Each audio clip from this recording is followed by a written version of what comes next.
तो जैसे आपको पता है गीतांजलि क्लासेस पर नियमित कक्षाएं चल रही हैं, तो उसी क्रम में आज हम क्या पढ़ेंगे, संविधान का भाग 5 अध्याय 4।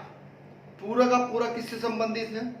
पूरा का पूरा भारतीय न्याय व्यवस्था से संबंधित है, अर्थात न्यायपालिका से संबंधित है। यानी कि संघ की न्यायपालिका को आज हम पढ़ लेंगे, ठीक है। और है ना, क्योंकि इससे भी प्रश्न बनता है, इससे भी प्रश्न बार बार रिपीट होते हैं परीक्षाओं में, तो ये वीडियो आपके लिए बहुत ही महत्वपूर्ण होने वाली है। तो इसको बिल्कुल ध्यान से पढ़ना है और चीजों को जैसे हम लिखवाएंगे उसी क्रम में आपको लिखना है, ठीक है। सबसे पहला प्रश्न तो यही बनता है, हेडिंग बना लीजिएगा, भारतीय न्यायपालिका। पहला हेडिंग यही बनाइएगा, भारतीय न्यायपालिका। अब इसमें लिखिएगा कि भारत, है ना, भारत शासन प्रणाली का तीसरा स्तंभ है। भारत लिखिएगा, भारत शासन प्रणाली का तीसरा स्तंभ है। पॉइंट क्लियर है? देखिएगा, 3 स्तंभ बताए थे हमने भारतीय शासन प्रणाली के। एक विधायिका होती है, एक कार्यपालिका होती है और एक न्यायपालिका होती है ना। यहां पर ही आप कोमा लगा के लिखिएगा कि भारत की शासन प्रणाली कैसी है भाई? भारत की शासन प्रणाली संघीय है। कैसी है? संघीय है। लेकिन लिखिएगा, किंतु जो न्यायपालिका है भारत की न्यायपालिका, वह कैसी है? न्यायपालिका एकीकृत है।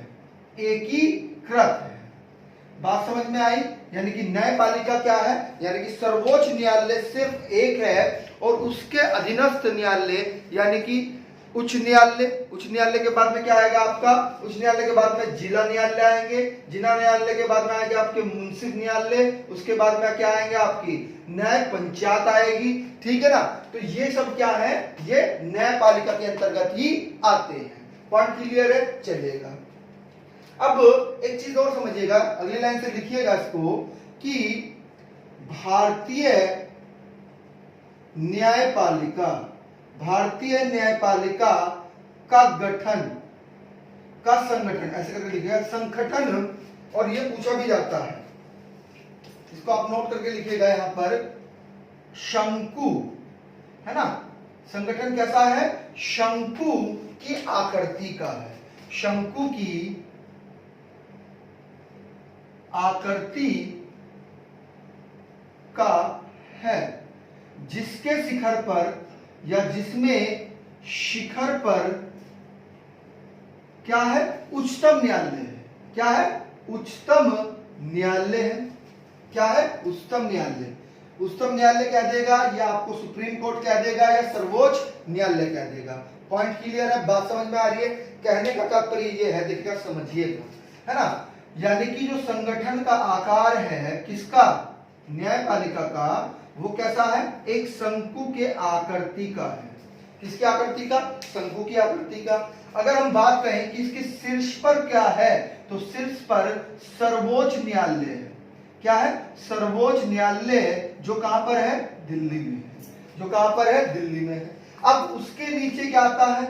सभी राज्यों में, सभी में ना लिखना, 24 राज्यों में है उच्च न्यायालय है। क्या है? उच्च न्यायालय। कितने राज्यों में है? 24 राज्यों में। 24 राज्यों में क्या है? उच्च न्यायालय है। अब इसके अंतर्गत क्या आते हैं? इसी के अंतर्गत आपके क्या आएंगे? बहुत इंपॉर्टेंट है, जिला न्यायालय आएंगे। क्या आएंगे? जिला न्यायालय। यानी कि ये हर जिले में होंगे, ब्रैकेट में लिखिएगा, हर जिले में पाए जाएंगे। अब इसके अधीनस्थ क्या आएंगे? इसके अधीनस्थ मुंसिफ न्यायालय आएंगे। क्या आएंगे? मुंसिफ न्यायालय। अभी सबकी डेफिनेशन लिखवाएंगे हम। ये वास्तव में कहां होते हैं? ये अनेक गांव में होते हैं। कहां होते हैं? अनेक जिलों में होते हैं, अनेक गांव में होते हैं। ठीक है, क्लियर है? अनेक गांव में होते हैं, ठीक है, और अनेक जिले में लिखिएगा, अनेक जिले में होते हैं, ठीक है। और सबसे नीचे अगर हम बात करें मुंसिफ के बाद में भी, तो सबसे नीचे जो आता है, सबसे नीचे आपकी न्याय पंचायत आती है। क्या आती है? न्याय पंचायत आती है। ये हर गांव में रहती है। किसमें रहती है? हर गांव में। ये हर अनेक गांव में रहती है या कस्बों में रहती है, ऐसे आप लिख सकते हैं इसको, ठीक है। तो ये डायग्राम भी आपको बनाना है। क्लियर है पॉइंट? आइएगा अब अगली लाइन से ये लिखिएगा, बहुत इंपॉर्टेंट फैक्ट है। अगली लाइन से लिखिएगा कि जो जिला न्यायालय है, जिला न्यायालय, जिला न्यायालय का प्रधान कौन होता है? प्रधान कौन होता है भाई? जिला, इसको अंडरलाइन करिएगा, जिला एवं सत्र न्यायाधीश होता है। सत्र एवं जिला न्यायाधीश होता है। अब अगर हम बात करें, हेडिंग बना लीजिएगा जिला, हेडिंग बना लीजिएगा जिला न्यायाधीश, हेडिंग बनाइएगा जिला न्यायाधीश। अब जिला न्यायाधीश क्या है समझिएगा, यानी कि जब, है ना, जब न्यायाधीश, बिल्कुल ध्यान समझना है, जब सिविल मामलों की सुनवाई जज करता है तो वह क्या कहलाता है? वह जिला न्यायाधीश कहलाता है। क्या कहलाता है? जिला न्यायाधीश। और जब, लिखिएगा अब आप क्या, सत्र न्यायाधीश। सत्र न्यायाधीश क्या होता है? सत्र न्यायाधीश वह होता है जो क्या करता है? जो आपराधिक मामलों की सुनवाई करता है। लिख लीजिएगा, दोनों में अंतर समझ गए होंगे आप, है ना। जब जज क्या करेगा? जब न्यायाधीश आपराधिक मामलों की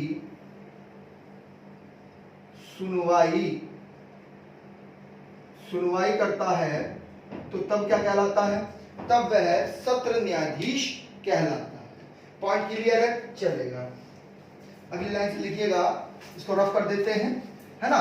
यानी कि जब वह सिविल मामलों की सुनवाई करेगा तो वह क्या कहलाएगा? जिला जज कहलाएगा, अर्थात जिला न्यायाधीश कहलाएगा। और जब वह आपराधिक मामलों की सुनवाई करेगा तब वह क्या कहलाएगा? तब वह सत्र न्यायाधीश कहलाएगा। पॉइंट क्लियर है? बात समझ में आ रही है? आइएगा अगली लाइन से आप नोट करके लिखिएगा, इसमें आप नोट करके लिखिएगा, है ना, क्योंकि पूछा जाते हैं ये फैक्ट। नोट करके आपको ये लिखना है कि जो जिला सत्र है, जिला एवं सत्र न्यायाधीश के नीचे अलग अलग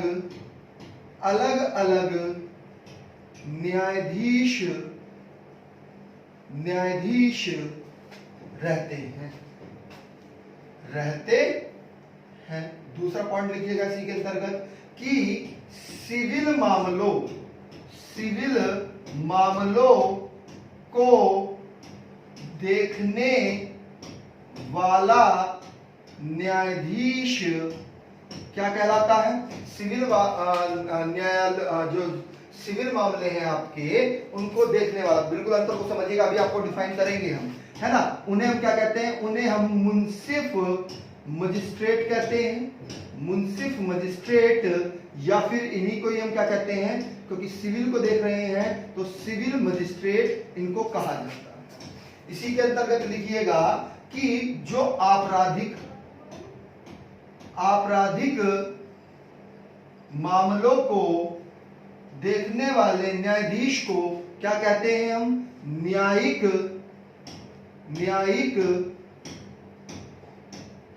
मजिस्ट्रेट कहते हैं, न्यायिक मजिस्ट्रेट कहते हैं। अब समझिएगा अंतर। हमने थोड़ी देर पहले आपको यह बताया था कि जिला जज क्या होगा, यानी कि जिला न्यायाधीश क्या होगा? जो जब सिविल सर्विस यानी कि सिविल मामलों की सुनवाई करने वाले जज को हम क्या कहेंगे? जिला मजिस्ट्रेट कहेंगे। क्या कहेंगे? जिला मजिस्ट्रेट। और सत्र मजिस्ट्रेट किसको कहेंगे? यानी कि सत्र न्यायाधीश किसको कहेंगे? जो आपराधिक मामलों की सुनवाई करता है।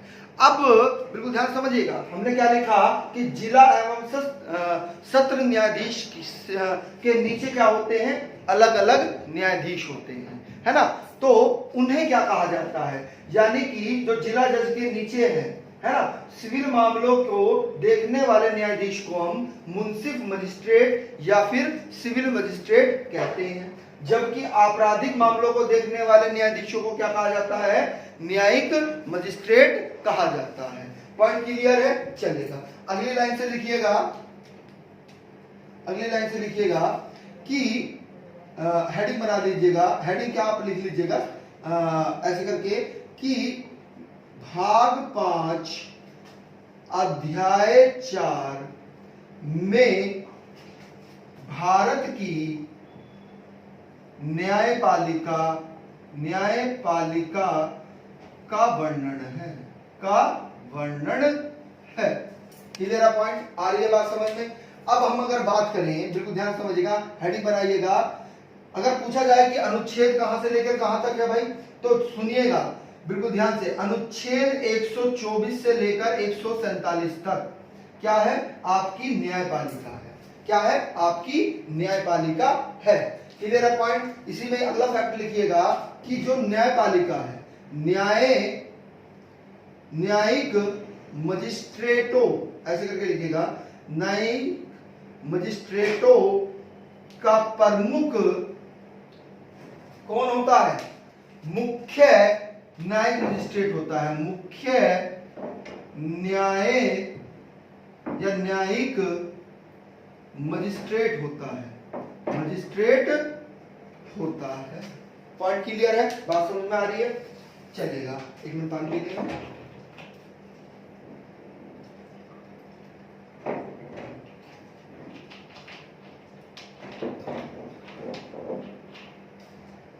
अगली लाइन से लिखिएगा कि कुछ राज्यों में, अगली लाइन से लिखिएगा, कुछ राज्यों में पंचायत न्यायालय का गठन किया गया, जिनके क्या है? अनेक नाम है।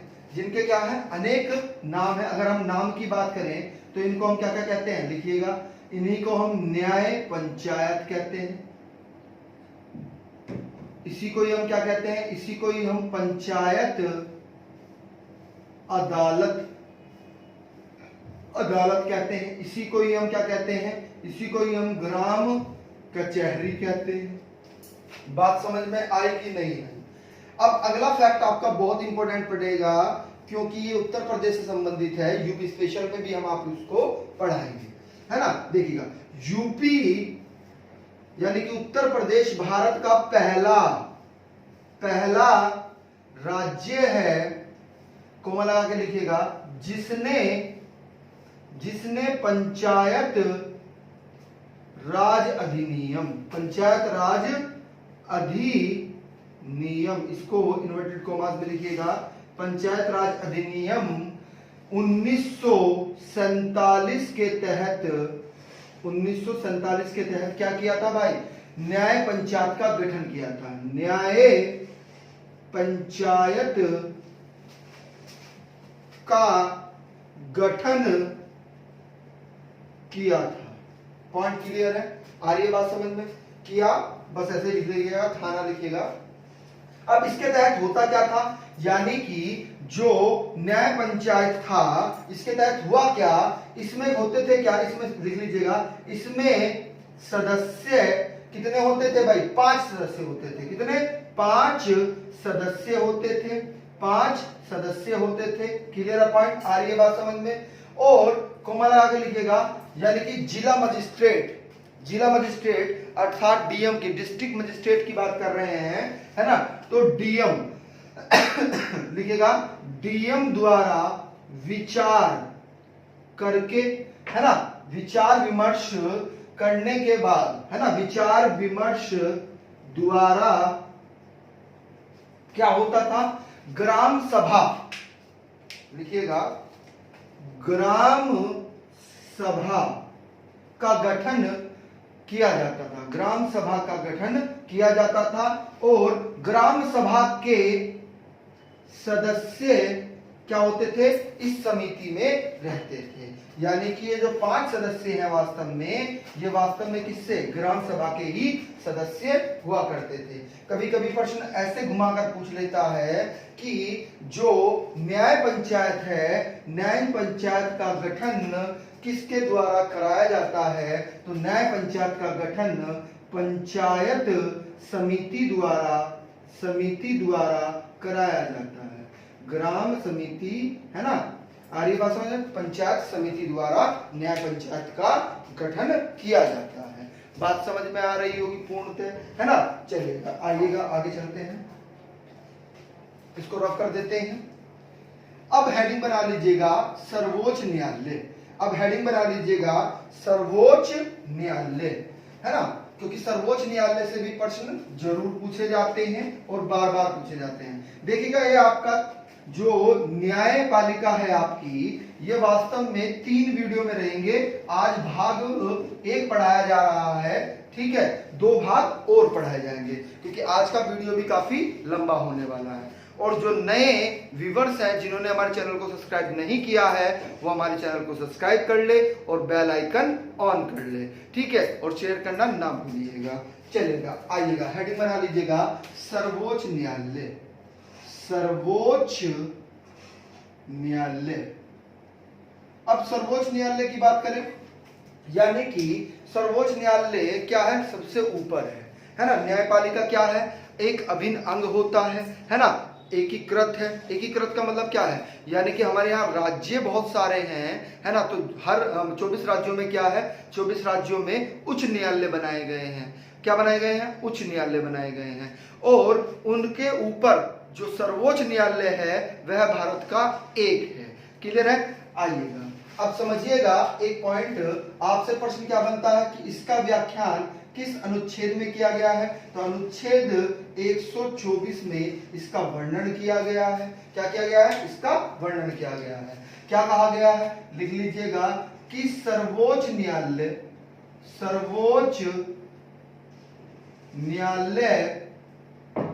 की स्थापना, सर्वोच्च न्यायालय की स्थापना व गठन से क्या है, संबंधित है, गठन से संबंधित है। पॉइंट क्लियर है, चलेगा, आइएगा आगे चलते हैं। अब अगर आपसे पूछा जाए, देखिएगा इसमें कुछ प्रावधान है, बहुत इंपॉर्टेंट प्रावधान है। आप इसमें नोट करके एक चीज लिखिएगा, नोट करके ये लिखिएगा कि अनुच्छेद 124 में जो हमारा मूल संविधान था, क्या था, मूल संविधान, है ना, उसमें क्या है, एक मुख्य न्यायाधीश के बारे में बताया गया था कि जो आपका सर्वोच्च न्यायालय होगा उसमें क्या होगा, उसमें एक मुख्य न्यायाधीश होगा और 7 क्या होंगे, 7 अन्य न्यायाधीश होंगे। ये हमारी मूल संविधान की बात की गई है। अब होता क्या है कि अब इनके सदस्यों का जो अधिकार दिया गया है कि कितने सदस्य संख्या रहनी चाहिए, ये अधिकार किसको दिया गया है, ये अधिकार भारतीय संसद को दिया गया है। किसको, भारतीय संसद को। तो लिखिएगा कि संसद द्वारा या संसद ने 1956 में क्या किया, सर्वोच्च न्यायालय के न्यायाधीशों की संख्या अधिनियम को बनाया। लिखिएगा सर्वोच्च न्यायालय, ब्रैकेट में लिखिएगा न्यायाधीशों की संख्या, ब्रैकेट बंद करिएगा, अधिनियम। एक अधिनियम संसद लाती है जिसका नाम क्या था, सर्वोच्च न्यायालय, ब्रैकेट में लिखना है न्यायाधीशों की संख्या अधिनियम। तो इसके तहत क्या किया गया, इसके तहत संख्या 7 से कितनी कर दी, 10 कर दी, यानी कि 7 से 10 बढ़ा दी गई है। अब फिर क्या किया संसद ने, बिल्कुल ध्यान से समझिएगा कि सर्वोच्च न्यायालय न्यायाधीशों की संख्या अधिनियम के तहत ही क्या किया, 1960 में 10 से बढ़ाकर कितनी कर दी, 13 कर दी, कितनी कर दी, 13 कर दी। और इसी के बाद 1978 में कितनी, 13 से बढ़ाकर कितनी कर दी, 17 कर दी, 13 से बढ़ाकर कितनी कर दी, 17 कर दी। बात समझ में आ रही है। और इसी अधिनियम के तहत क्या किया गया, 1986 में यह संख्या 17 से बढ़ाकर कितनी कर दी गई, 25 कर दी गई, कितनी कर दी गई, 25।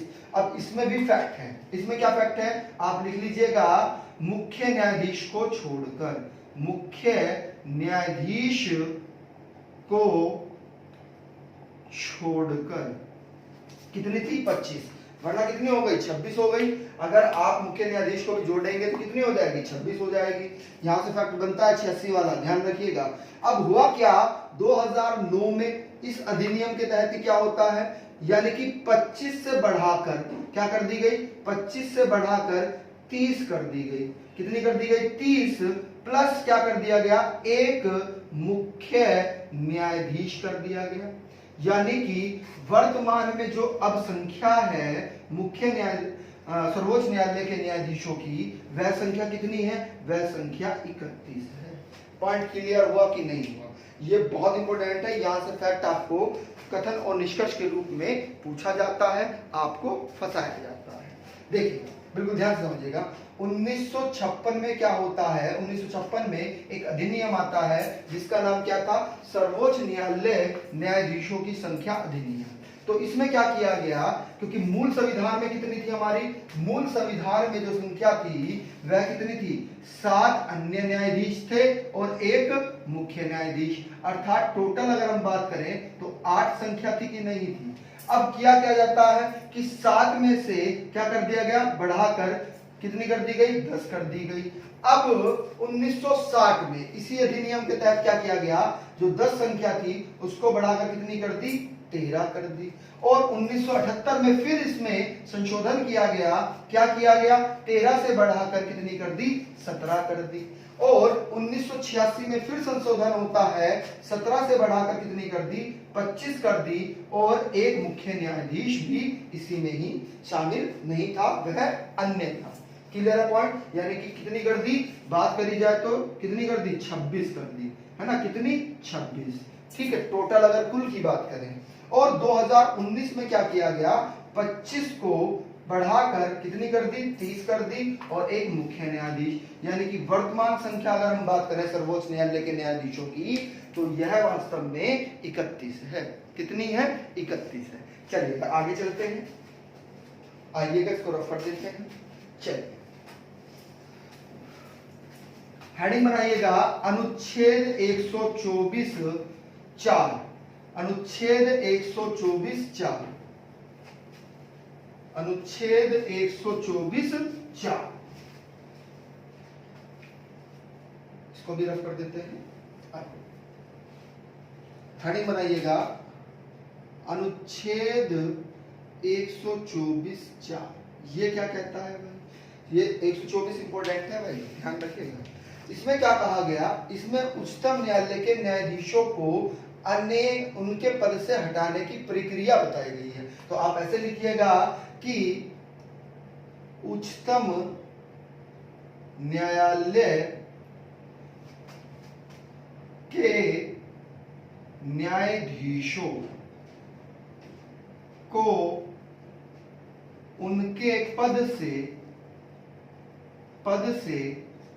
हटाने की प्रक्रिया। अब उनको हटाया कैसे जा सकता है, तो इसकी भी क्या है, वास्तव में 2 आधार है। कितने आधार हैं, 2 आधार हैं, तभी आप उनको हटा सकते हैं। और ये 2 अधिकार इंपॉर्टेंट हैं, आपसे पूछे जाते हैं, इसको महत्वपूर्ण कर लीजिएगा। एक तो उन्होंने क्या किया, यानी कि सिद्ध कदाचार, उनके प्रति क्या हो जाए, कदाचार सिद्ध हो जाए, तब उनको हटाया जा सकता है। या असमर्थ असमर्थत, है ना, असमर्थत क्या हो जाए, साबित हो जाए, तो तब उनको आप हटा सकते हैं। क्लियर है पॉइंट। इसमें एक पॉइंट और आप लिख लीजिएगा, क्या लिखिएगा कि यहां लिखिएगा ब्रैकेट में कि संसद के किसी भी सदन में प्रस्ताव आ सकता है, प्रस्ताव आ सकता है, आ सकता है, यानी कि राज्यसभा में भी आ सकता है और लोकसभा में भी आ सकता है। अब अगली लाइन से देखिएगा कि प्रत्येक सदन द्वारा अपनी कुल, इसको अंडरलाइन करिएगा, कुल सदस्य संख्या के बहुमत तथा उपस्थित तथा मतदान सबको अंडरलाइन करना है, उपस्थित मतदान बहुमत, ठीक है, करने या करके, है ना, करने वाले सदस्यों के, इसको अंडरलाइन करिएगा, पूछा जाता है 2/3 यानी कि 2/3 बहुमत को पारित होना चाहिए, तभी आप उनको प्रस्ताव को भेज सकते हैं, किसके पास में, राष्ट्रपति के पास में। और इसमें एक ब्रैकेट में लिख लीजिएगा कि अगली लाइन से लिखिएगा, एक मिनट होल्ड करिएगा, लाइट चली गई है।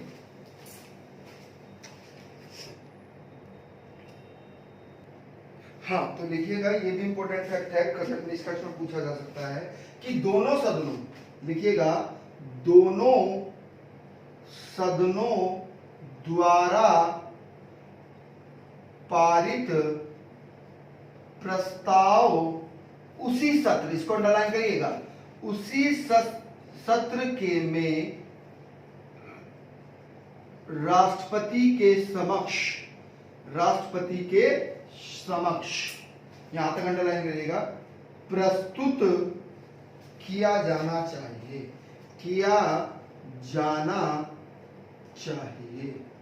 पॉइंट क्लियर है कि नहीं है? यानी कि अनुच्छेद 124 क्या कहता है कि उनको जो मुख्य सर्वोच्च न्यायालय के न्यायाधीश होते हैं उन्हें हटाने के बारे में बताता है। क्या कहता है कि 2 आधार होते हैं कि सिद्ध यानी कदाचार क्या हो जाए, सिद्ध हो जाए, और असमर्थता उनके सामने शामिल हो जाए, यानी कि वह क्या हो, असमर्थ हो न्याय लेने में, तब आ सकता है। और सदन के किसी भी सदन में वह प्रस्ताव आ सकता है, अर्थात राज्यसभा में भी आ सकता है और लोकसभा में भी आ सकता है।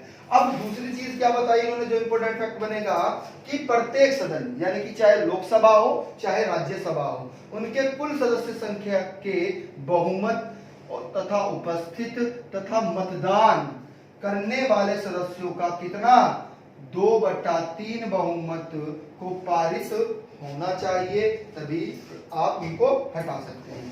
अब दोनों सदनों में जो पारित हुआ है प्रस्ताव, उसी सत्र के जो राष्ट्रपति हैं उनके समक्ष प्रस्तुत किया जाना चाहिए। ये इंपोर्टेंट फैक्ट्स थे जो आपसे पूछे जाते हैं। हेडिंग बना लीजिएगा, अनुच्छेद 124(5), अनुच्छेद 124(5), इससे भी प्रश्न बनता है, ये भी आपका महत्वपूर्ण है। ठीक है, इसमें क्या कहा गया है, वास्तव में जो प्रस्ताव है संसद में रखने तथा न्यायाधीश के कदाचार व असमर्थता की जांच के बारे में बताया गया है ना। आइएगा ऐसे करके लिखिएगा, जांच के बारे में है अनुच्छेद 124(5). ये क्या कहता है, लिखिएगा कि जो प्रस्ताव आता है चाहे लोकसभा में हो चाहे राज्यसभा में हो, क्लियर है पॉइंट, यानी कि प्रस्ताव को संसद में रखने तथा न्यायाधीश के कदाचार तथा असमर्थता दोनों अंडरलाइन करिएगा इनको भी, करने, है ना, समर्था की जांच, ऐसे करके लिखिएगा कि जांच और, जांच को अंडरलाइन करिएगा, जांच और जांच और साबित करने के लिए क्या है भाई, करने के लिए शक्ति किसके पास में है, अभी थोड़ी देर पहले बताई थी हमने, संसद, किसके, संसद के पास है, संसद के पास है। क्लियर है पॉइंट। अब ये जांच जो होती है वह किस अधिनियम के तहत होती है, तो यह भी आप लिख लीजिएगा इसी में ही कि न्यायाधीश जांच अधिनियम 1968 बनाया गया, है ना। यानी कि 1968 में क्या बनाया गया, एक अधिनियम बनाया गया। कौन सा अधिनियम, न्यायाधीश जांच अधिनियम बनाया गया। इसी के तहत वह क्या करते हैं, जांच करते हैं। क्लियर है पॉइंट। अब इसी में ही आप अगली लाइन से लिखिएगा कि लोकसभा, ये इंपॉर्टेंट फैक्ट है भाई, इसको इंपॉर्टेंट करिएगा। लोकसभा में अगर आता है क्या, प्रस्ताव अगर आता है हटाने के लिए, तो तब क्या कंडीशन है, वहां पर कम से कम 100 सदस्यों का हस्ताक्षर होना जरूरी है। अगर यही बात करें हम कि राज्यसभा में, अगर राज्यसभा में प्रस्ताव आता है किनको, न्यायाधीश को हटाने के लिए, तो वहां क्या है, वहां कम से कम इसकी आधी कर दी गई है, अर्थात 50 सदस्यों के हस्ताक्षर होने अनिवार्य है। और इसी के तहत होता क्या है, जब उनको हटाया जाता है, यानी कि हटाने के लिए, जांच के लिए, है ना, न्यायाधीशों को जब हटाया जा रहा है तो उनकी जांच के लिए एक समिति बनाई जाती है, और उस समिति में कितने सदस्य होते हैं, 3 सदस्यीय समिति होती है। और वह भी किस किस प्रकार होती है, यह महत्वपूर्ण बनेगा आपके लिए। यानी कि 3 सदस्यों की एक समिति बनाई जाती है जांच के लिए, है ना, कि इनको हटाया जाए या ना हटाया जाए, कि इन पर जो आरोप लगाया गया है वह सही है कि गलत है। तो उसमें जो 3 सदस्य होते हैं वे किस प्रकार होते हैं, एक तो क्या होता है, एक उच्चतम न्यायालय का न्यायाधीश होता है। एक तो उच्चतम न्यायालय का क्या होता है, न्यायाधीश होता है। और एक क्या होता है, एक किसी भी, जो 24 उच्च न्यायालय है ना हमारे, किसी एक भी उच्च न्यायालय का न्यायाधीश होता है। न्यायाधीश में भी मुख्य न्यायाधीश लिखिएगा, न्यायालय का मुख्य न्यायाधीश होता है। पॉइंट क्लियर है, मुख्य न्यायाधीश होता है। और एक क्या होते हैं, एक जो प्रसिद्ध न्यायविद होते हैं उनको लिया जाता है, पॉइंट क्लियर है, बात समझ में आ रही है। चलिए अगली लाइन से लिखिएगा, नोट करके लिखिएगा, है ना। ये अभी अनुच्छेद 124 ही चल रहा है ना, अनुच्छेद 124 के बारे में ही वर्णन हो रहा है। ये इंपोर्टेंट अनुच्छेद है 124, है ना। हेडिंग बनाइएगा नोट। अब नोट करके आप क्या लिखेंगे, लिखिएगा कि अब तक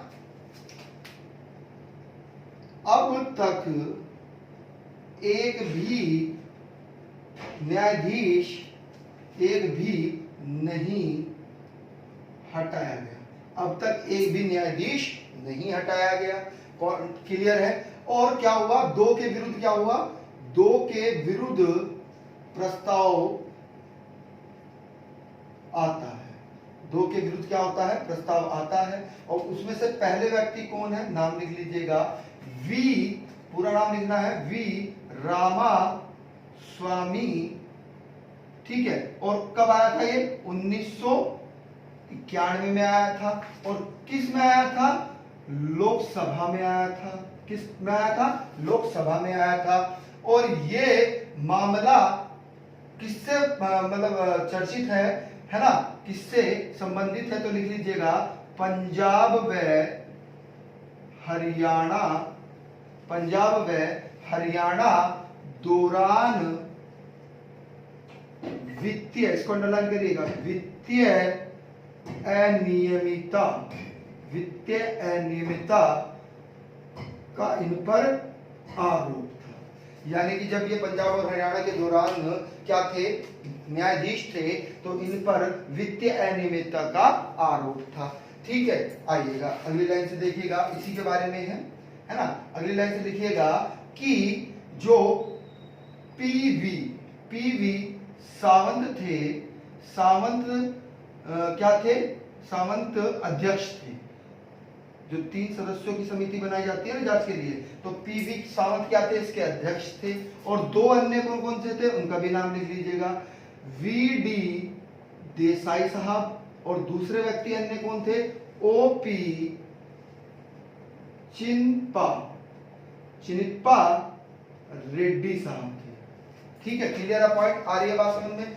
और आरोप सही था, आरोप जो लगाया गया था वित्तीय अनियमितता का वह सही था, है ना, वह सही पाया गया, वह सही पाया गया। किंतु होता क्या है, अब समझिएगा, ये इंटरेस्टेड है, मजा आएगा। यानी कि 10 या 11, है ना, 10 और 11 मई को 1993 में होता क्या है, जब मतदान होता है, मतदान ऐसे करके लिखिएगा, मतदान कांग्रेस द्वारा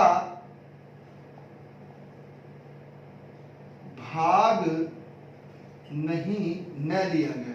क्या किया गया, नहीं लिया गया, है ना। न लेने के कारण, ऐसे लिखे, पूरा लिखेगा, न लेने के कारण पारित नहीं हो पाया।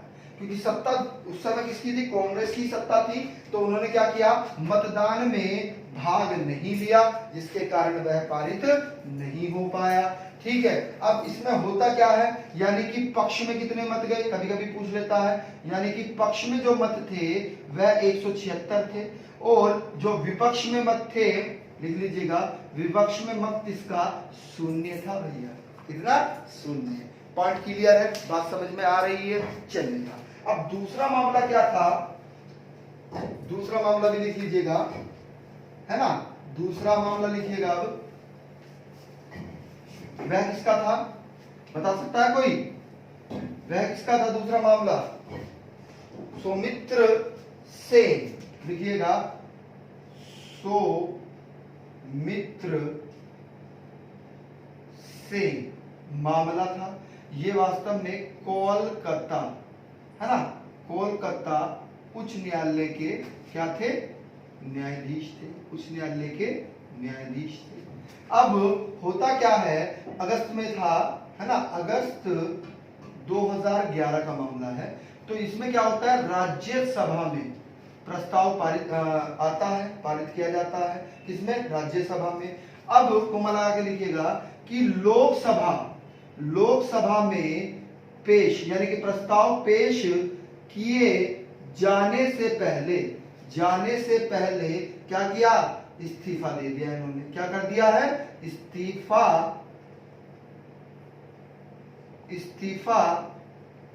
दे दिया, इस्तीफा दे दिया। एक और थे, उनका भी लिख लीजिएगा, नोट करके लिखिएगा, वीडी दिनाकर, ये सिक्किम के थे भाई, सिक्किम के उच्च न्यायालय, है ना, सिक्किम के उच्च न्यायालय थे। ठीक है, अब इसमें क्या होता है, जब ये कर्नाटक, लिखिएगा, कर्नाटक उच्च न्यायालय के न्यायाधीश के दौरान इन पर क्या लगाया गया था, वित्तीय अनियमितता का आरोप लगाया गया था। ठीक है, और इसमें होता क्या है कि 29 जुलाई, कौन सी जो डेट ध्यान रखिएगा, 29 जुलाई 2010 में क्या होता है, राज्यसभा में आने से पहले क्या कर दिया इन्होंने, त्याग पत्र दे दिया। पॉइंट क्लियर है, बात समझ में आ रही है। तो यहां से भी प्रश्न कभी कभी बन जाता है। आइएगा, आगे चलते हैं। ये सारे के सारे महत्वपूर्ण है भाई आपके, है ना। हेडिंग बना लीजिएगा, अनुच्छेद 125, अनुच्छेद 125, तो मैं रुकिएगा, हेडिंग बनाइएगा, अनुच्छेद 125। हेडिंग बनाइएगा अनुच्छेद 125। आइएगा, अनुच्छेद 125 किससे संबंधित है? अनुच्छेद 125 ये वास्तव में न्यायाधीश जो होते हैं उनके वेतन और भत्ते से संबंधित है। तो लिख लीजिएगा आप, हाँ लिखिएगा, न्यायाधीशों के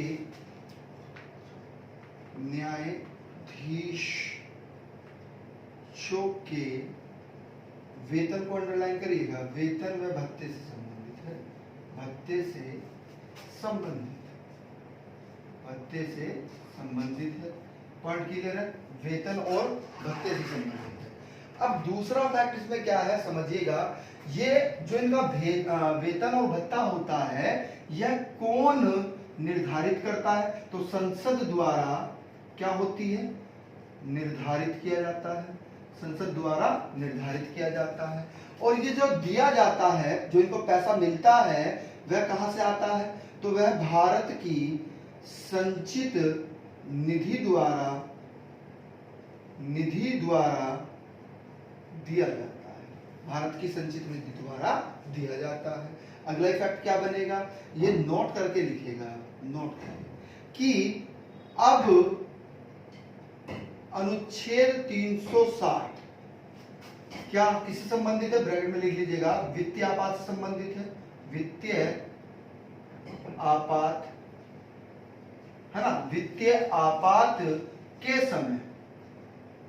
समय वेतन किनका? न्यायाधीशों का वेतन व भत्ते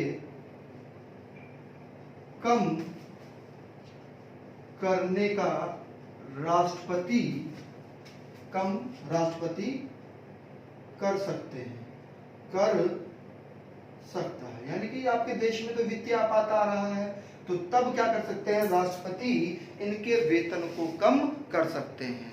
क्लियर है पॉइंट? यानी कि अनुच्छेद 360 में जब वित्तीय आपात लगता है तो राष्ट्रपति जी क्या करते हैं? राष्ट्रपति जी इनके जो वेतन होता है और भत्ता होता है उसके रकम को क्या कर देते हैं? कम कर सकते हैं, पॉइंट क्लियर है? अभी तक हुआ नहीं है कभी, क्योंकि कभी वित्तीय आपात हमारे देश में नहीं लगा है। अगली लाइन से लिखिएगा इसी में ही, है ना, नोट में ना लिखें, अगली लाइन से लिखें। ऐसे करके लिखें कि उच्चतम न्यायालय के न्यायाधीशों के लिए पेंशन की व्यवस्था, पहले नहीं थी, पेंशन की व्यवस्था सर्वप्रथम 1976 में की गई। 1976 में इनकी पेंशन का प्रावधान किया गया। क्लियर है पॉइंट? आ रही है बात समझ में? हेडिंग बनाइएगा अनुच्छेद 126। अनुच्छेद 126 ये क्या कहता है? ये वास्तव में कार्यकारी जो मुख्य न्यायाधीश होते हैं उससे संबंधित है। लिख लीजिएगा कि कार्यकारी मुख्य न्यायाधीश की नियुक्ति से संबंधित है। और इनकी नियुक्ति कौन करता है? इनकी नियुक्ति राष्ट्रपति करता है। इनकी नियुक्ति कौन करता है? राष्ट्रपति करता है।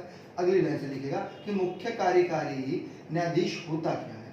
जब न्यायाधीश, बिल्कुल ध्यान समझिएगा, जब न्यायाधीश क्या होते हैं? जब न्यायाधीश अनुपस्थित होते हैं, अनुपस्थित हो या कर्तव्यों, बिल्कुल ध्यान समझिएगा, कर्तव्यों का पालन करने में असमर्थ हो, तब क्या करा जाता है? तब किसी भी न्यायाधीश को कार्यकारी मुख्य न्यायाधीश बना दिया जाता है ना? पॉइंट क्लियर है? बात समझ में आ रही है? यानी कि कार्य तो रुकना नहीं चाहिए ना न्यायपालिका का, तो क्या किया जाता है? कार्यकारी मुख्य न्यायाधीश की नियुक्ति राष्ट्रपति द्वारा कर दी जाती है। अगला पॉइंट लिखिएगा, ये भी इंपॉर्टेंट है, ये इंपॉर्टेंट फैक्ट चल रहे हैं सारे। अनुच्छेद 127, अनुच्छेद 127 किससे संबंधित है? तदर्थ न्यायाधीश की नियुक्ति से संबंधित है। अब तदर्थ क्या होता है? यानी कि आवश्यकता अनुसार जो न्यायाधीश बनाए जाते हैं उनसे संबंधित है। न्यायाधीश की नियुक्ति से संबंधित है। किससे? नियुक्ति से संबंधित है। यह वास्तव में कैसे बनता है, बिल्कुल ध्यान से समझिएगा। ये तो राष्ट्रपति द्वारा बनाया जाता है। कौन? कार्यकारी मुख्य न्यायाधीश। लेकिन जो तदर्थ न्यायाधीश है उसकी नियुक्ति कैसे होती है? वास्तव में जो मुख्य न्यायाधीश द्वारा होता है, लिखिएगा से ब्रैकेट में लिखिएगा, मुख्य न्यायाधीश द्वारा राष्ट्रपति की सहमति पर, राष्ट्रपति की सहमति पर इनकी नियुक्ति कराई जाती है। अब होता क्या है इसमें, अगली लाइन से देखिएगा, यानी कि जब नियुक्ति की जा रही है, नियुक्ति जब की जाती है, जब की जाती है जब उच्चतम न्यायालय, जब उच्चतम न्यायालय के सत्र को आयोजित, इंपॉर्टेंट फैक्ट है, करने या चालू रखने के लिए, चालू रखने के लिए या सत्र आयोजित करने के लिए, है ना, पूर्ण गणपूर्ति, गणपूर्ति, इसको अंडरलाइन करिएगा, गणपूर्ति, है ना, गणपूर्ति न होने पर न्यायाधीशों की आवश्यकता होती है ना, यानी कि सत्र चल रहा है, सत्र चालू है और वहां पर जो जितने जज होने चाहिए, जितने न्यायाधीश होने चाहिए उतने न्यायाधीश नहीं है, तो तब क्या किया जाता है, तब तदर्थ न्यायाधीशों की नियुक्ति की जाती है। क्लियर पॉइंट, बात में समझ में आ रही है। कभी कभी फैक्ट पूछ लेता है कि ये किससे प्रेरित होकर लिया हमने, तो ये फ्रांस से प्रेरित होकर हमने लिया है ना, हमारे संविधान में नहीं था, लेकिन किससे प्रेरित होकर लिया है, फ्रांस से प्रेरित होकर हमने इसको अपना कार्रवाई करते हैं, है ना। चलिएगा, आइएगा अनुच्छेद 128, हेडिंग बनाइएगा अनुच्छेद 128। अनुच्छेद 128 किससे संबंधित है? वास्तव में जो मुख्य न्यायाधीश हैं उनको यह अधिकार दिया गया है ना, राष्ट्रपति से संबंधित है और मुख्य न्यायाधीश से संबंधित है। चलिए हम बता रहे हैं, लिखिएगा आप, ठीक है, अभी लिखवा रहे हैं, रफ कर दिया है। हेडिंग बनाइएगा अनुच्छेद 100, चलिएगा, हाँ चलो वो भी बता देते हैं, लिख लीजिएगा अनुच्छेद 127(2), चलो इसको भी बता देते हैं, इंपोर्टेंट है ये भी, इसको स्किप करना चाह रहे थे हम, चलिए कोई नहीं। अनुच्छेद 127(2) ये क्या कहता है? ये वास्तव में जो उच्च न्यायालय है ना हमारा, जो 24 राज्यों में है, उच्च न्यायालय के न्यायाधीश को उच्च न्यायालय में तदर्थ न्यायाधीश के रूप में कार्य करने के लिए भेजा जा सकता है। यानी कि जो उच्च न्यायालय के न्यायाधीश होते हैं, है ना, आर्य भाषा में उच्चतम करिएगा, यहाँ पर उच्चतम न्यायालय में तदर्थ न्यायाधीश के रूप में कार्य करने के लिए भेज सकते हैं। बात समझ में आ रही है? ये प्रावधान किसके तहत है? ये प्रावधान अनुच्छेद 127(2) के तहत है। अब हेडिंग बना लीजिएगा अनुच्छेद 128। तो अनुच्छेद 128 क्या कहता है, आइएगा समझिएगा। यानी कि जो मुख्य न्यायाधीश है, लिखिएगा कि मुख्य न्यायाधीश को अधिकार दिया गया है कि इसको अंडरलाइन करिएगा, आवश्यकता पड़ने पर वह राष्ट्रपति की पूर्व, बहुत इंपॉर्टेंट फैक्ट है भाई, पूछा जाता है, पूर्व स्वीकृति, यानी कि पूर्व स्वीकृत लेकर उच्चतम न्यायालय या फिर उच्च न्यायालय के किसी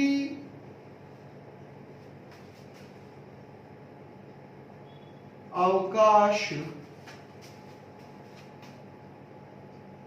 प्राप्त न्यायाधीश से उच्चतम न्यायालय के न्यायाधीश के रूप में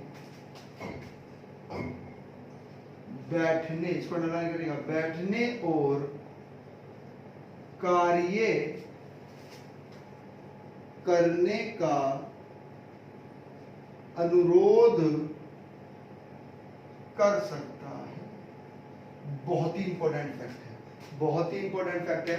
यानी कि मुख्य न्यायाधीश को क्या अधिकार दिया गया है कि आवश्यकता पड़ने पर, है ना, आवश्यकता पड़ने पर वह राष्ट्रपति से पहले सूचना लेगा, है ना, उनकी स्वीकृति लेगा, उनकी स्वीकृति लेकर क्या करेगा, उच्चतम न्यायालय हो चाहे आपके जो न्यायालय हैं उनकी बात करें हम, है ना, उच्च न्यायालय के किसी अवकाश प्राप्त न्यायाधीश से उच्चतम न्यायालय के न्यायाधीश के रूप में बैठने और कार्य करने का अनुरोध कर सकता है। बहुत इंपॉर्टेंट फैक्ट है, ये भी परीक्षाओं में बार बार पूछा जाता है। आइएगा, हेडिंग बना लीजिएगा, अनुच्छेद 129, अनुच्छेद 129। आज हम 31 तक पढ़ेंगे, है ना, नेक्स्ट में हम आगे चलेंगे, नेक्स्ट वीडियो में आगे चलेंगे। आइएगा, देखिएगा, समझिएगा, अनुच्छेद 29 क्या कहता है, यानी कि उच्चतम न्यायालय, उच्चतम न्यायालय का अभिलेख, बहुत इंपॉर्टेंट है, अभिलेख न्यायाधीश करता है। उच्चतम न्यायालय को क्या बना दिया जाता है, को क्या कर दिया जाता है, अभिलेख न्यायाधीश करता है ना। कैसे, समझिएगा, ऐसे अभिलेख उसके अधीनस्थ न्यायालयों, अधीनस्थ न्यायालयों के, इसको अंडरलाइन करिएगा, के समक्ष पूर्व निर्णय, पूर्व निर्णय, इसको अंडरलाइन करिएगा, पूर्ण निर्णय के रूप में, पूर्ण निर्णय के रूप में पेश किया जा सकता है ना, किया, पूरा लिखिएगा, किया जा सकते हैं। इस प्रकार सभी निर्णय, इसको अंडरलाइन करिएगा, सभी निर्णय का क्या होता है, साक्ष्यात्मक मूल्य होता है, मूल्य होता है ना, लिखित रूप में रहता है, जब लेखा उनके पास में है ना, तो साक्षात मूल्य रहता है, इनके निर्णय का साक्षात, है ना, मूल्य रहता है। और ब्रैकेट में लिख लीजिएगा, किसी न्यायालय में प्रश्न चिन्ह, इसको भी अंडरलाइन करिएगा, प्रश्न चिन्ह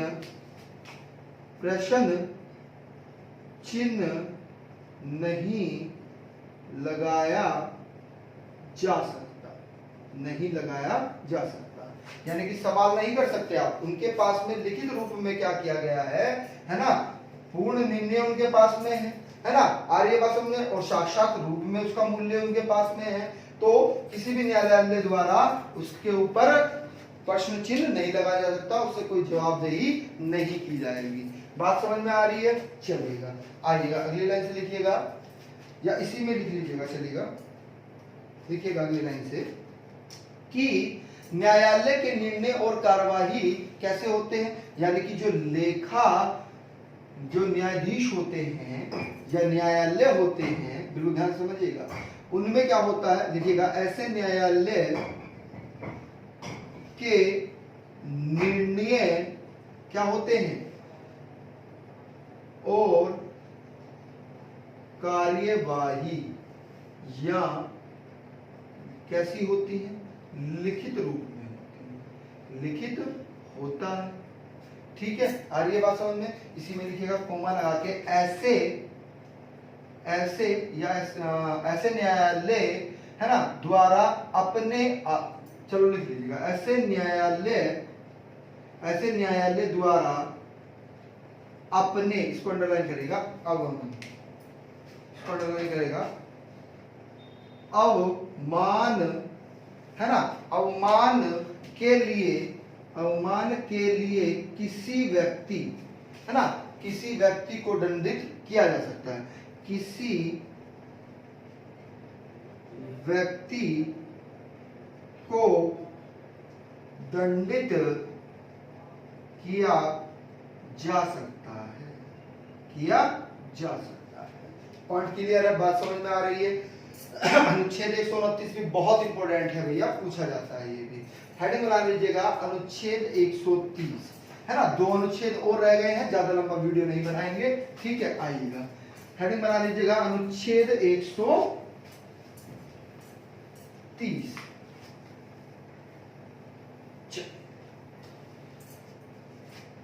अनुच्छेद 130 क्या कहता है समझिएगा।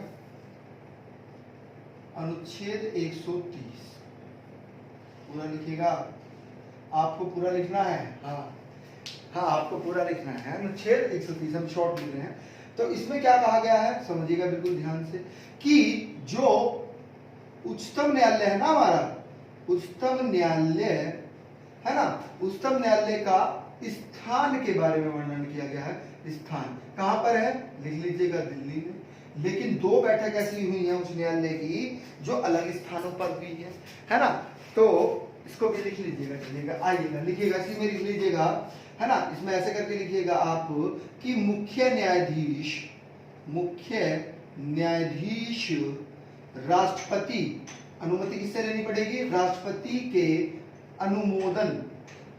अनुमोदन से ऐसा स्थान सुनवाई के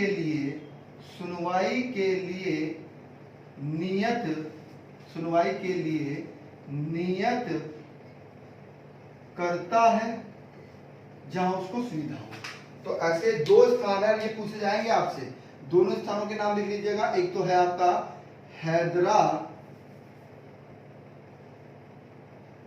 हैदराबाद और दूसरा कौन सा है, श्रीनगर। यहां पर क्या किए गए हैं, 2 बार मुख्य न्यायाधीश की कोर्ट लगी थी। बात समझ में आ रही है? बात समझ में चलेगा। अब अगली लाइन से हेडिंग बना लीजिएगा अनुच्छेद 131, और बहुत ही इंपॉर्टेंट है, थोड़ा सा लेंथी है, आइएगा समझिएगा। अनुच्छेद 131 क्या कहता है, वास्तव में यह है उच्च न्यायालय जो है उसके आरंभिक या प्रारंभिक क्षेत्राधिकार के बारे में है, और यहां से प्रश्न बनता है, लिखिएगा, पूछा जाता है, ये इंपॉर्टेंट फैक्ट है भाई, है ना, पूछा जाता है, लिखिएगा ऐसे कि उच्चतम न्यायालय का आरंभिक अधिकारिता किससे संबंधित है, प्रदान किया गया है ना। किस समय आरंभिक अधिकारिता को वास्तव में क्या कहा जाता है, प्रारंभिक, लिखना है इसको भी, प्रारंभिक क्षेत्राधिकार भी कहते हैं, क्षेत्राधिकार भी इसको ही कहते हैं, है ना। इसमें अगली लाइन से लिखिएगा कि होता क्या है, इसको समझिएगा, कि उच्चतम न्यायालय का वह क्षेत्राधिकार जिसके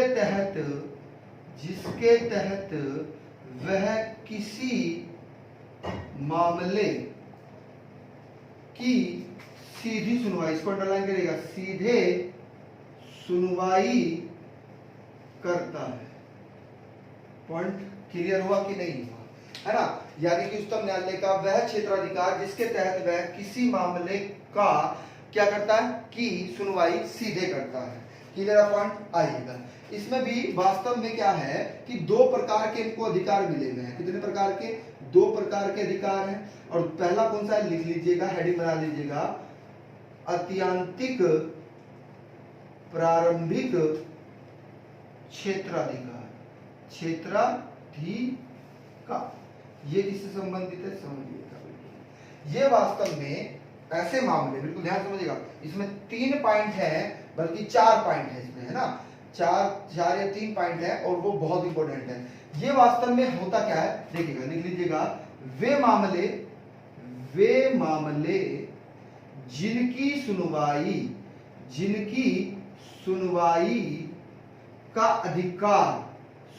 का अधिकार सिर्फ उच्चतम न्यायालय को हो, सिर्फ उच्चतम न्यायालय को हो। Clear point? वही क्या होते हैं, अत्यंतिक प्रारंभिक क्षेत्राधिकार होते हैं। जैसे पहला पॉइंट करके लिखिएगा कि अगर भारत सरकार, संघ यानी कि केंद्र सरकार की बात कर रहे हैं, केंद्र सरकार अर्थात भारत सरकार तथा एक या एक से अधिक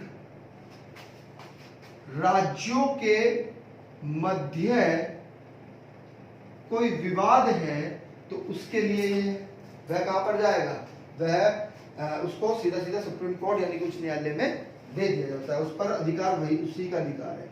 अब दूसरा लिखिएगा, ऐसे विवाद जहां भारत सरकार अर्थात केंद्र सरकार अर्थात संघ की बात कर रहे हैं तथा एक या एक से अधिक राज्यों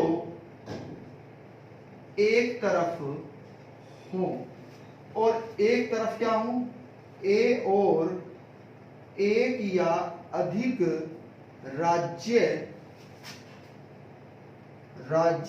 एक तरफ हो। बात समझ में आई? एक तरफ हो यानी कि ऐसे विवाद जहां पर केंद्र सरकार एक तरफ है ना, आ रही है बात समझ में, और एक से अधिक राज्य एक तरफ हो, और एक तरफ क्या हो, एक से अधिक राज्य हो।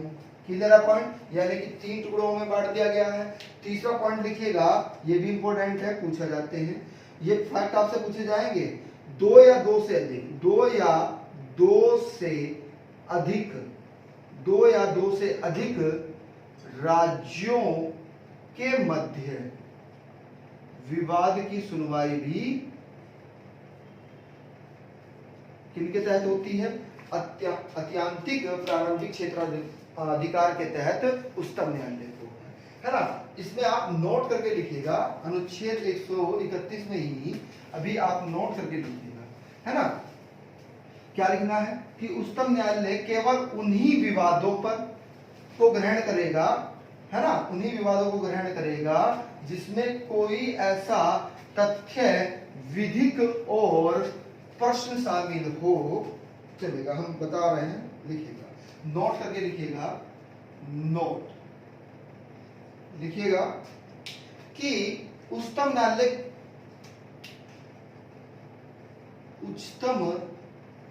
न्यायालय केवल उन्हीं विवादों को ग्रहण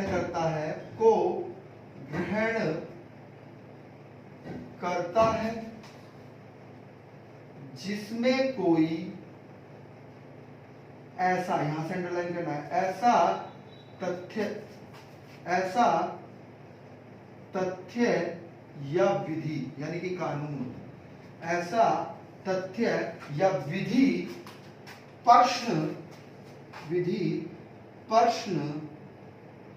शामिल होता है जिस पर, जो बोलेंगे उसको अंडरलाइन करिएगा, प्रश्न शामिल होता है जिस पर क्या होगा, जिस पर किसी विधिक अधिकारी, जिस पर किसी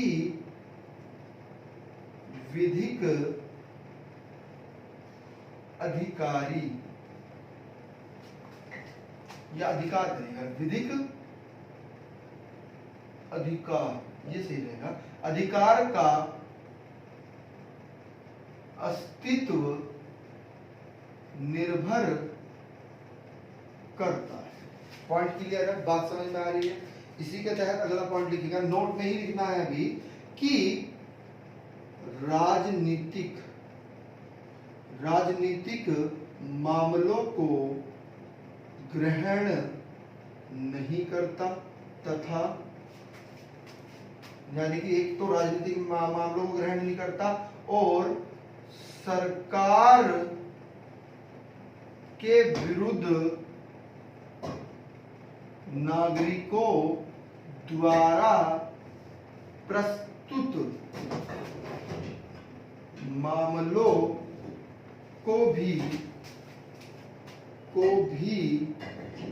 स्वीकार नहीं करता, स्वीकार नहीं करता।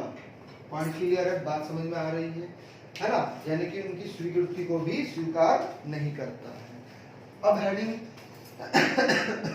ऐसे लिखिएगा, हेडिंग ना बनाइए, ऐसे लिखिएगा, अनुच्छेद 131 परंतुक के तहत, ऐसे लिखिएगा, अनुच्छेद 131 के परंतुक के तहत भी कुछ मामलों को उच्चतम न्यायालय को आरंभिक अधिकारिता, प्रारंभिक लिखिएगा या आरंभिक लिख लो, कुछ नहीं, बात एक ही है, प्रारंभिक अधिकारिता से अपवर्जित किया जाता है।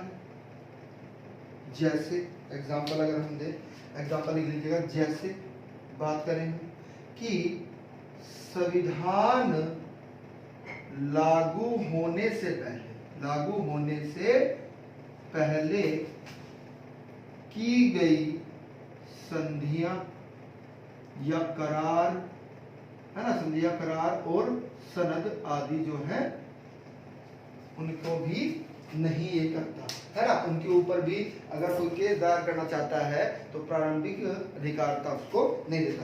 प्रारंभिक अधिकार का मतलब ये है कि सीधे आप सुप्रीम कोर्ट में भी जा सकते हैं, है ना, इसमें सीधे आप सुप्रीम कोर्ट में भी जा सकते हैं। आइएगा अगली लाइन से लिखिएगा, अगली लाइन से लिखिएगा इसी में ही, कि यदि कोई ऐसा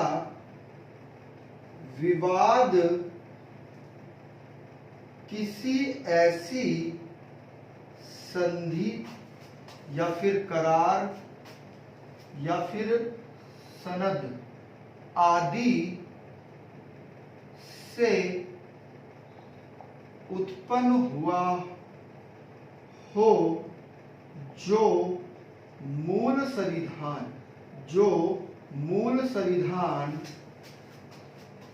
के लागू होने से पहले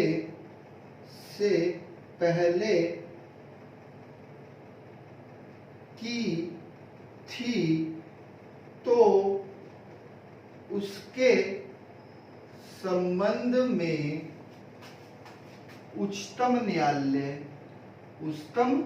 न्यायालय को भी प्रारंभिक क्षेत्राधिकार प्राप्त नहीं होगा। पॉइंट क्लियर है, बात समझ में आ रही है भाई? सिंपल सी बात है कि जो मूल संविधान में नहीं था, है ना, आ रही बात समझ में, और मूल संविधान को लागू करने से पहले जो संधि और करार कर दिए गए हैं, यदि उससे भी संबंधित कोई विवाद है, कोई मामला है, तो उस पर भी प्रारंभिक क्षेत्राधिकार उच्चतम न्यायालय को नहीं दिया गया। आइएगा अगली लाइन से नोट करके एक चीज लिखिएगा, है ना, नोट करके लिखिएगा, अनुच्छेद 143(2) के तहत राष्ट्रपति उच्चतम न्यायालय के पास भेज सकता है। यानी कि भेज जरूर सकता है, आ रही है बात समझ में? क्लियर है पॉइंट? आ रही है बात समझ में? उच्चतम न्यायालय के पास में भेज सकता है, यानी कि राष्ट्रपति को ये शक्ति दी गई है ना? राष्ट्रपति उच्चतम न्यायालय के पास में भेज सकता है। हेडिंग बना लीजिएगा। दूसरा क्षेत्राधिकार क्या है इसका? समवर्ती प्रारंभिक क्षेत्राधिकार। दूसरा कौन सा है? समवर्ती प्रारंभिक क्षेत्राधिकार। हेडिंग बना लीजिएगा, हेडिंग बनाइएगा। दूसरा समवर्ती प्रारंभिक क्षेत्राधिकार। इसमें क्या है? नाम से ही स्पष्ट हो रहा, यानी कि ऐसे मामले जिनकी सुनवाई दोनों कर सकते हैं, है ना? दोनों कर सकते हैं। लिखिएगा, समवर्ती का मतलब क्या होता है? दोनों को समाविष्ट किया गया है, यानी कि ऐसे मामले की सुनवाई का अधिकार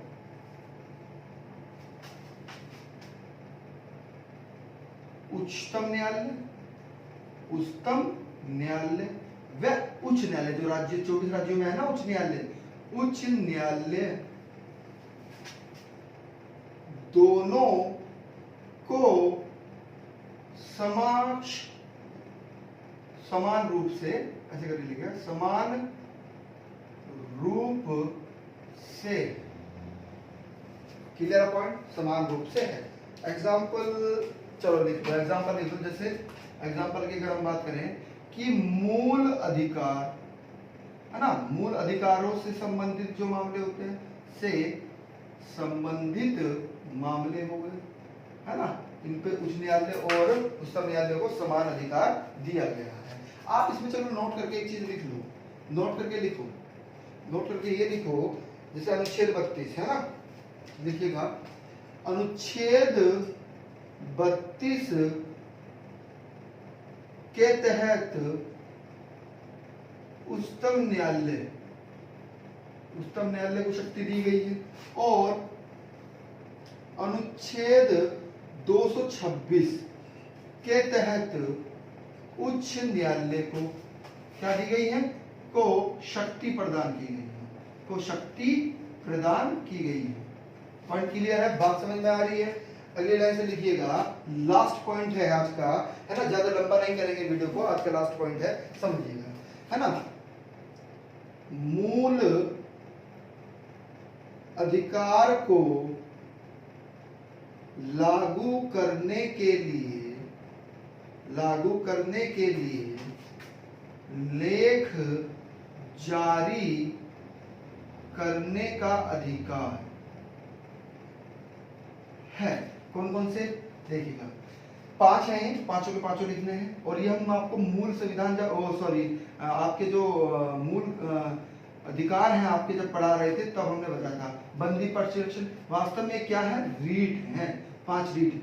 जिसने हमारा मूल अधिकार की वीडियो नहीं देखी है वह प्लेलिस्ट में जाइएगा और मूल अधिकार को पूरा पढ़ लीजिएगा, है ना। यहाँ पर आप डिफाइन नहीं करेंगे, ज्यादा लंबा वीडियो बन जाएगा, है ना। ये रीट है वास्तव में। दूसरी क्या है? परमादेश। तीसरी क्या है? प्रतिच्छेद। चौथी क्या है? उत्प्रेक्षण, है ना। और पांचवी कौन सी है? अधिकार प्रेक्षा। और आपको तो पता ही है, हम इन दोनों को क्या कहा जाता है? अर्ध न्यायिक रीट कहा जाता है, अर्ध न्यायिक रीट भी इन्हीं को कहा जाता है ना। वहां पर विस्तृत रूप से हमने पढ़ाया है, तो आप वहां पर जाकर देख सकते हैं। तो यदि आपको वीडियो अच्छा लगा हो तो इसे लाइक और कमेंट के माध्यम से हमें बताइएगा, और जो नए व्यूवर्स हैं जिन्होंने हमारे चैनल को सब्सक्राइब नहीं किया है वो हमारे चैनल को सब्सक्राइब कर ले और बेल आइकन ऑन कर ले, ठीक है। Thank you. शेयर करना ना भूलिएगा।